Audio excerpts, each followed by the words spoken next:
Hola queridos amigos, sean muy bienvenidos nuevamente a este encuentro para repasar la lección de la escuela sabática.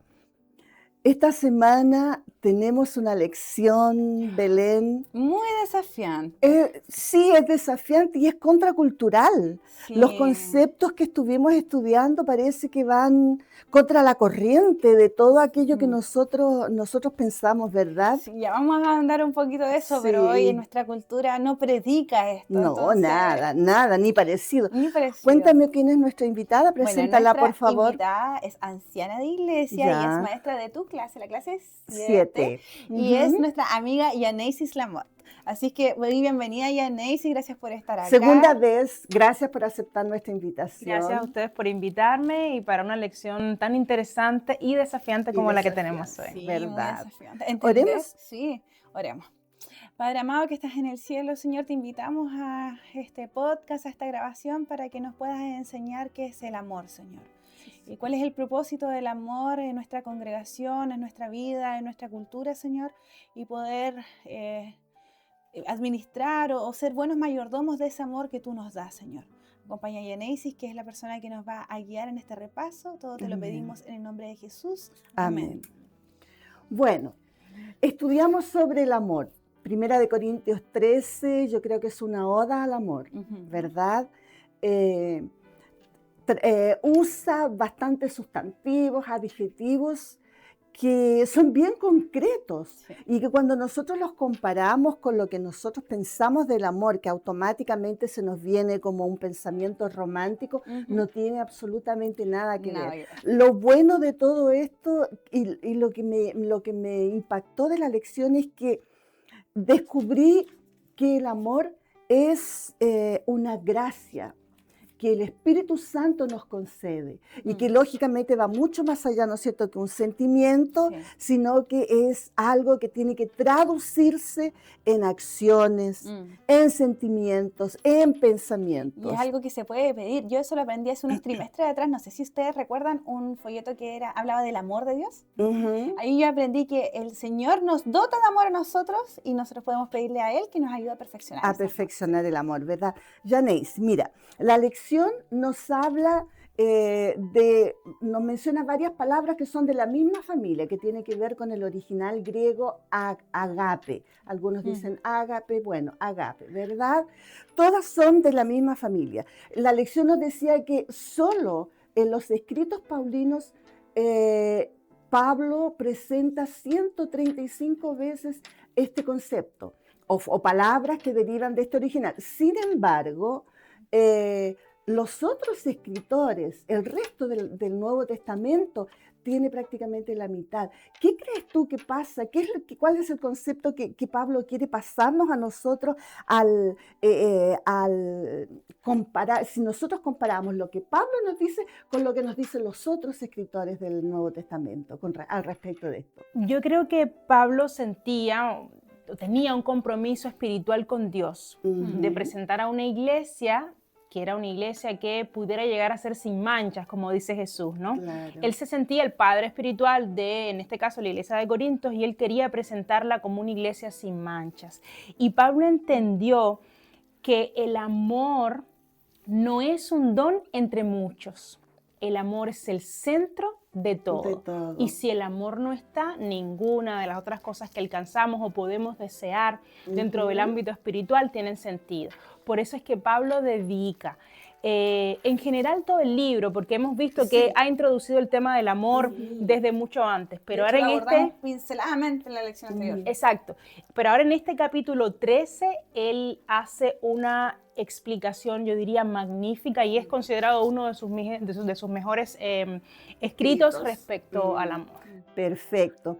Bueno, amigos, nosotros normalmente hablamos de 3 ideas o 3 tópicos que vamos a tocar en la lección que son los más importantes.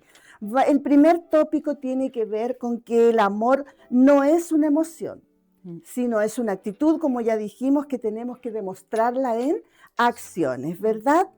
Eh, por un lado, esto es libertador porque significa que aunque tú no me gustes, yo tengo que amarte. pero no necesito sentir que te amo, ¿no es cierto? Pero por otro lado es bastante exigente, porque significa que aunque tú no me gustes, yo tengo que Es amarte. como difícil eso que dices, Cris, puede volverse abstracto para algunas personas. Puede volverse abstracto y es por eso que durante la lección vamos a aterrizarlo un poquito más. Pero Pablo básicamente lo que quiere decirnos, ¿no es cierto?, es que tenemos que llevarlo a un comportamiento, más que a un sentimiento, más que a cualquier otra cosa. Janice, dime, de acuerdo con 1 Corintios 13, que es el capítulo que vamos a estudiar en esta lección, ¿qué es lo que hace el amor y qué es lo que no hace? Explícanos detenidamente eso, por favor.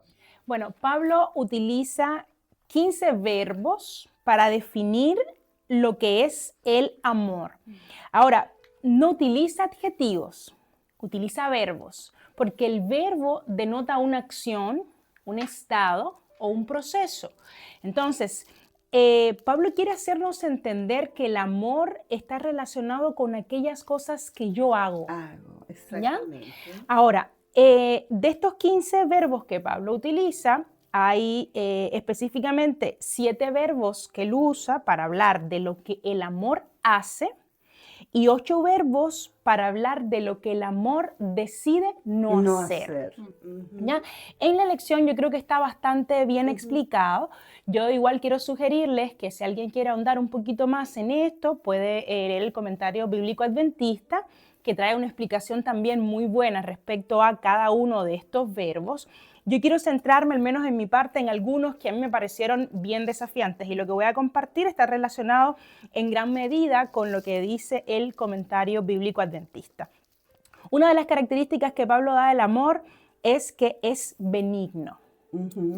El comentario dice que benigno es ser considerado, ser bondadoso. Alguien que es benigno siempre está buscando revelar por palabras y acciones una simpatía comprensiva y sensibilidad ante las luchas y dificultades de otros. Es decir, yo no solamente veo a la persona o lo que la persona hizo, sino también trato de pensar en cuáles son las luchas, las dificultades que está viviendo, que muchas veces se explican en las actitudes de las personas. Eso sería ser empático. Sería ser empático también con las personas, tratar de ver más allá, ¿no? Ay. Es difícil. Por eso digo, usted puede andar un poquito ahí más en el... Y ahí va a encontrar... Lo más desafiante es que a veces uno es empático con el que... Claro, con mi amigo. Con mi amigo. Pero no con el hermano de iglesia. Pues ¿Qué sí, pasa? Jesús dice, o sea, ningún mérito tienes cuando tú lo que haces es por tus amigos. Ahí no hay mérito. Claro. Si son personas que te inspiran a hacerlo. El mérito está cuando lo llevas a un plano de personas con las que tú no quieres actuar de esa manera. Dice, además Pablo, el amor no busca lo suyo. Esta es una característica probablemente de las más difíciles de entender. Porque como hablábamos al principio, vivimos en una sociedad en donde se premia yo defender lo que es mi derecho. Claro. Lo que a mí me corresponde, pero el desafío que nos está planteando Pablo y que él consideraba que era imprescindible en la iglesia de Corinto y en la de hoy también, es poner mis deseos y mis necesidades después de las de las personas. O sea, eso es un desafío gigantesco. Y lo último que quiero hablar, que a veces hay un poco de confusión al respecto, es de este final en el versículo 7, cuando Pablo dice que el amor todo lo sufre, todo lo cree, todo lo espera y todo lo soporta. Y de pronto hay un poco de... se entiende un poco mal respecto a él, todo lo cree, todo lo espera, todo lo sufre, todo lo soporta. Específicamente con respecto a todo lo cree, el comentario bíblico dice que no está hablando, por ejemplo, de que una persona llega a un punto irracional de creer como que es verdad cualquier cosa que le dicen. Tenemos que tener la capacidad de discernir. Lo que está queriendo decir Pablo es que el amor está dispuesto a interpretar la conducta ajena de la mejor manera posible. ¿Qué explicación clara? Wow. Es decir, interpretar la conducta de otra De la mejor persona manera de la posible. mejor manera posible. Ay, eso es como para escribirlo en el Sí, espejo, de mirarlo hecho- todos los de días, hecho lo voy a antes anotar. de salir y decir, hoy voy a interpretar, porque nos evitaríamos muchos Nos males. evitaríamos muchos males. Y cierro con que también Ujú. con respecto a esto de que todo lo cree, el comentario dice que en nuestra relación con Dios, creerlo todo significa creerle a Dios sin preguntar, sin cuestionar, obedecer Ujú. con respecto a Dios. Entonces creo que, bueno, es un capítulo maravilloso. Yo, al leerlo ahora en el marco de esta lección, solo siento responsabilidad. Sí. Y bueno, y vamos a hablar un poquito más de eso ya después de cómo Sí. desarrollar un amor como este. Bueno, te tengo otra pregunta más. Tú, como Belén decía, eres anciana de iglesia. En ese liderazgo que tú ejerces, una pregunta más bien práctica. ¿Cómo nosotros podemos diferenciar entre un liderazgo que es motivado por el amor y un liderazgo que es motivado por otras cosas, como por ejemplo el orgullo, la autosuficiencia, o simplemente por cumplir? ¿Cómo hacemos esa diferencia? Mira, yo medité mucho en esta pregunta cuando ahí, porque hay algunas ayuditas, ¿no? Como para saber de qué Sí. tema vamos a hablar, ¿no? Sí. Y déjame decirte que yo creo que humanamente es muy difícil, por no decir imposible. ¿Y en qué baso mi respuesta? Dios le dijo a Samuel cuando fue a ungir a David, Ujú. el hombre ve lo que está delante de sus ojos, pero Dios Sí. mira el corazón. Ujú. Te pongo un ejemplo. Si alguien donara una suma exorbitante de dinero para ayudar a los pobres, Ujú. ¿tú asumirías que esa persona probablemente ama?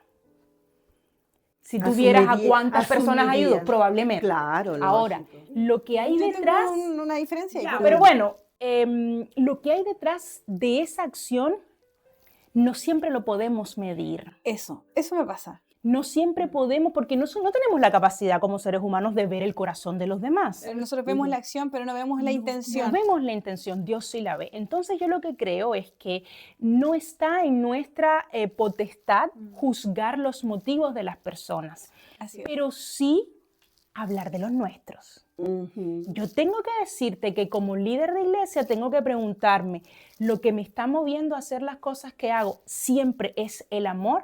No puedo hablar de lo que haces tú o de lo que hace Belén o de lo que hace otra persona. Hay que autoexaminarse. Tengo que autoexaminarme. De acuerdo a lo que dice Corintios 13, tengo que pensar que lo que tú haces lo estás haciendo con amor, porque tengo que verte de la mejor manera posible. Ahí iba a llegar yo. Exactamente, iba a repetir lo que tú acabas de decir. Eso Si, se si llama... nosotros seguimos el concepto que acabamos de aprender, ¿no es cierto?, de que debemos mirar a la persona de la mejor manera, interpretar lo que la persona hace de la mejor manera posible, entonces lo Tengo vamos que a pensar ver que bien. sí, tengo que pensar. Y a nosotros en realidad no nos corresponde si lo hizo con buena o con mala intención. En Yo creo realidad que no. este capítulo, muchas veces cuando uno lo lee dice, ay, hay tanta falta de amor en el mundo, hay tanta falta, pero No. tiene que ser una vara para medirme Para yo, medirme y yo yo. me quedé, o sea, Exacto. Hay que autoexaminarse, Exactamente. como dijo la Sí. Carolina hace unos capítulos Sí. atrás. Tú sabes que yo iba a mencionar, Mm. antes que me gustó lo que dijo, Sí. ese concepto de, se llama buena fe, y lo otorga el derecho también. Ujú. Y es importante que a veces nosotros nos olvidamos de eso, que nosotros al tiro juzgamos a las personas y nos olvidamos que la persona es inocente, por ejemplo, hasta que se demuestre lo Hasta contrario. que se demuestre lo Y por contrario, ejemplo, esto exactamente. tiene mucho que ver con Ujú. lo que menciona esa ley de pensar de buena fe de las personas. De las Eso quería personas. acotar nomás. Muy interesante. una pregunta para ti. Ahora, Ya. Belén, cuéntame. ¿Cómo desafía 1 Corintios 13 nuestra forma de definir el éxito? Porque si tú empiezas a leer todo lo que dice 1 Corintios 13, yo no sería exitosa, yo creo, no sé. ¿Sabes ¿Qué qué? piensas? Tal como dijo Yanesis, yo también reflexioné mucho esta pregunta. De hecho, creo Es que te que dije. yo creo que ¿qué todas las pregunta? preguntas nos hacen reflexionar. Bueno, lo primero Esa es la idea. Lo primero que pensé es hacer un contraste. ¿Qué es lo que ve este mundo como exitoso? Y de hecho, en alguna vez yo lo viví con los chicos de Yitín, les mostré fotos de personas exitosas y ellos veían el éxito, la fama, el dinero. Y eso es un reflejo de nuestra sociedad, que interpretan los logros como la academia, el dinero, las posesiones. Sí. Pero el verdadero éxito no se mide en eso. se mide en cuanto yo amo y sirvo a los demás. Ujú. Y pensé y decía lo siguiente en mi reflexión. Pensé en el joven rico. Él, a la vista de los ojos de los demás, era una persona exitosa. Era un fiel miembro de iglesia. Claro. Pero yo después dije, el joven rico es el típico ejemplo. Pensemos en un ejemplo quizás un poquito más escaso. Y pensé, por ejemplo, los fariseos, que ellos Ujú. tenían el rol en la sociedad que todo el mundo le hubiera Ujú. gustado tener. Ujú. Respetados, bien vestidos, en las mejores casas. Pero eran personas vacías en su interior. Entonces podrían haber tenido éxito para la cultura, pero no tenían éxito para el Señor. Ujú. Porque, ¿sabes qué? El amor se basa en lo trascendente, y eso es algo que me gustó de acá de la lección, porque el amor humano es limitado, pero Sí, el amor divino es sobrenatural, es transformador y es trascendente. trascendente. Por tanto, el éxito, como lo define 1 Corintios 13, no tiene Nada nada que que ver ver con cómo lo define el mundo. el mundo, exactamente. Nos hemos pasado en el tiempo, Perdón. chiquillas, así que vamos a ir rapidito. El segundo tópico que nosotros queremos enfatizar en esta lección es la descripción del amor, que la descripción del amor es un retrato de Jesús. Ay, eso lo encontré muy lindo. El autor de la lección nos quiere pasar ese concepto. Cuando él habla de todos esos adjetivos, de esas características que tiene el amor, él en realidad está hablando del carácter de Jesús. Jesús es el amoroso, Jesús es el paciente, Jesús es todo lo que dice ahí. Pero por otro lado, cuando está hablando de el amor no es esto, no es aquello otro, está hablando justamente de lo que la iglesia de Corinto era. O en otras palabras, Era el diagnóstico. era el de ellos. diagnóstico. Sí. O en otras palabras, está hablando de lo De que nosotros. nosotros somos, ¿no es cierto?, en la iglesia. Janaísi, ¿cuál es el retrato de Jesús que Pablo quiere que nosotros tengamos? Yo creo que todos coincidiremos que es un retrato perfecto. Sí. Porque una vez escuché, Dios podía haberse quedado en el cielo y habernos dicho, los amo muchísimo. Ustedes son muy especiales para mí, y haber compuesto una melodía hermosa. No hubiera sido suficiente. Pero Dios decide encarnarse, venir a esta tierra y demostrarnos con acciones que nos amaba. Y Jesús vino a demostrar de manera vívida todo aquello que Dios había hablado en el Antiguo Testamento. Entonces, Jesús nos está mostrando un retrato perfecto del amor. Ahora, ¿podemos nosotros llegar a amar como Jesús amó o como Dios nos ama? Yo podría decir que en nuestra esfera humana, sí, con la ayuda del Espíritu Santo, porque si no, este no fuera un mensaje que Dios habría dejado acá. No vamos a ser perfectos como Jesús. En esta tierra estamos siendo transformados, pero en nuestra esfera podemos llegar a amar de manera perfecta con la ayuda únicamente del Espíritu Santo. Porque creo que coincidiremos, perdóname un poquito, Cris, creo que coincidiremos en que este tipo de amor no es hecho en la tierra. No. O sea, no es de producción humana. Esto tiene que venir importado desde el cielo. Sí, Exacto. no hay otra explicación. No, y además el hecho de que nosotros estamos en este proceso de la santificación, en que cada día, ¿no es cierto?, nos estamos entregando nuevamente a Jesús y sabemos que si nos falta algo, en el momento en que Él venga, Él va a poner eso que nos falta. Y eso es maravilloso porque si nos comparamos con los parámetros que Jesús nos dejó por lo que Él hizo, sería imposible. Pero no por eso debemos olvidarnos de la responsabilidad que tenemos de parecernos lo máximo que podamos, porque también podemos caer en el otro extremo y decir, no voy a lograrlo nunca. No lo voy a lograr nunca. No. Sí, es sutil, ¿eh? Sí, es muy sutil. Elena G. de White, en uno de sus escritos, estaba en uno de los comentarios para los maestros en la lección, decía que nuestro objetivo debería ser repetir todos los días este capítulo de Corintios. Ajá. Y repetirlo y pedirle a Dios en oración, Señor, ayúdame a amar así. Porque Pablo lo expresó, de todos los dones, incluyendo la fe, el hablar en lenguas, las profecías, ninguno es más grande que el amor. Así es. Si Eso todo lo vemos que al haces... final. Ah, ya, pues no me quiero adelantar. No te discúlpame. adelantes, por Vimos favor. también en la lección pasada La que nada lección tiene pasada. sentido, que tengas No. dones, que todo esto si no tiene amor. Ujú. Sí, eso es el fondo. Es de el esto. fondo. Como decíamos en la lección pasada, Cristo, todo confluye. en Hay el amor. dos conceptos que confluyen todo el trimestre. Sí. Orgullo, Y por amor. un lado, y amor Es el mínimo por común el otro. múltiplo de todas. Exactamente. De todas las lecciones. Exactamente. Bueno, una pregunta para ti. Belén, ¿cuál de las características que nos dice Pablo en 1 Corintios 13 crees tú que es la más difícil de imitar en la sociedad que vivimos? Mira, yo creo que justamente es el amor, pero va a sonar como repetitivo.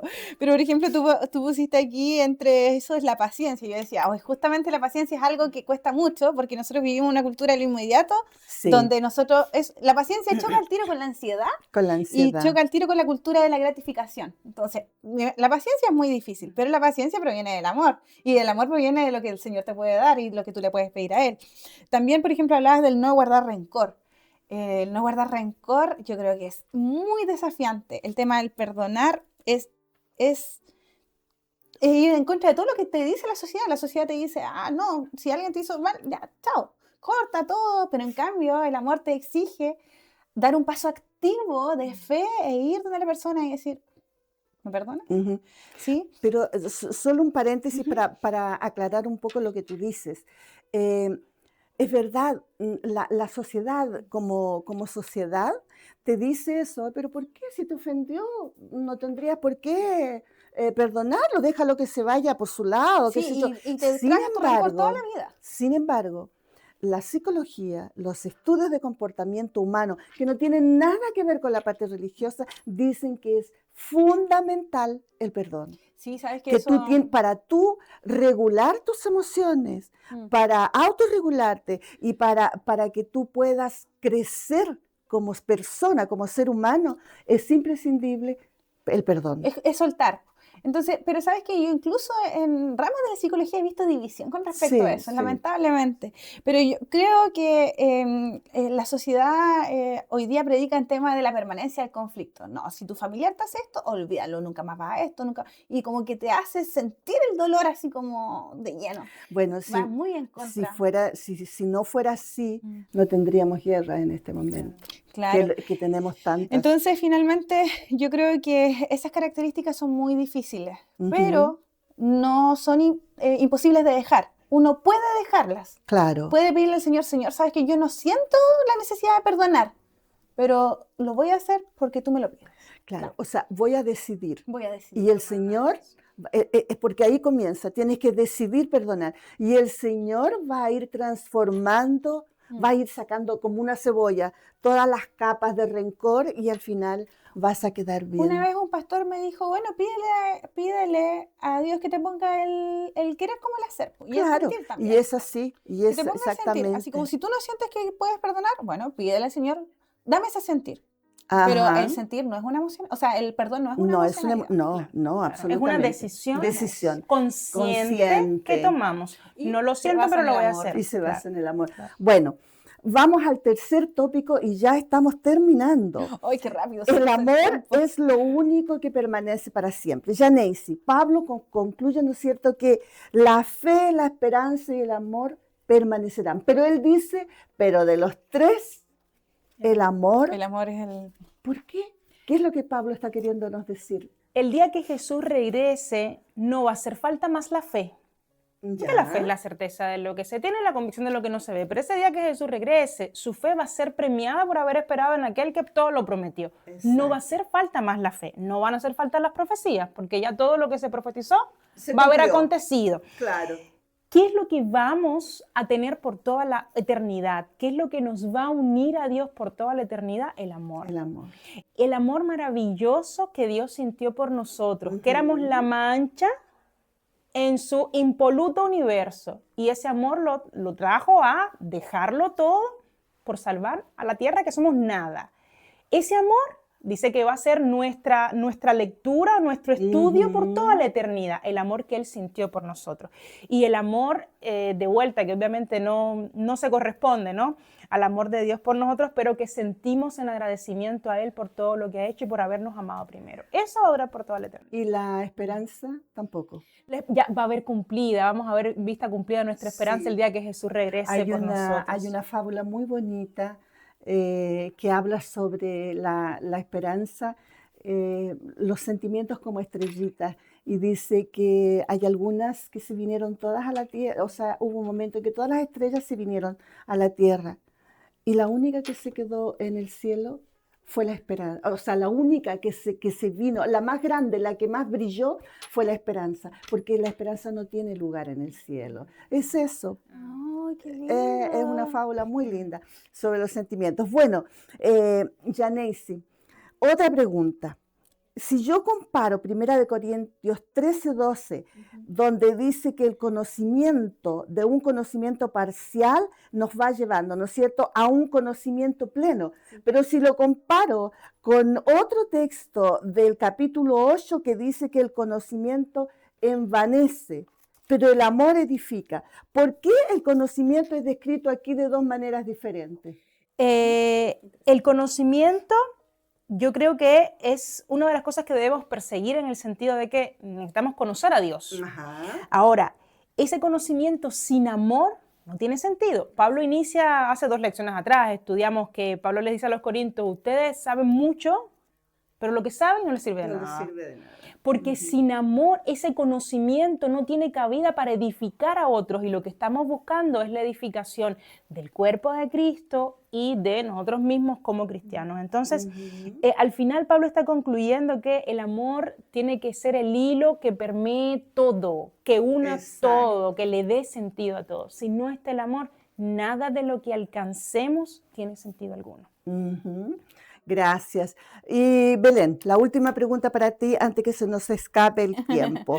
Si el amor es lo único que va a permanecer, ¿no es cierto?, de esta tríada de fe, esperanza y amor, no va a cambiar de forma porque va a ser eterno. ¿Quiere decir que deberíamos priorizar entonces el desarrollo de esta virtud ahora?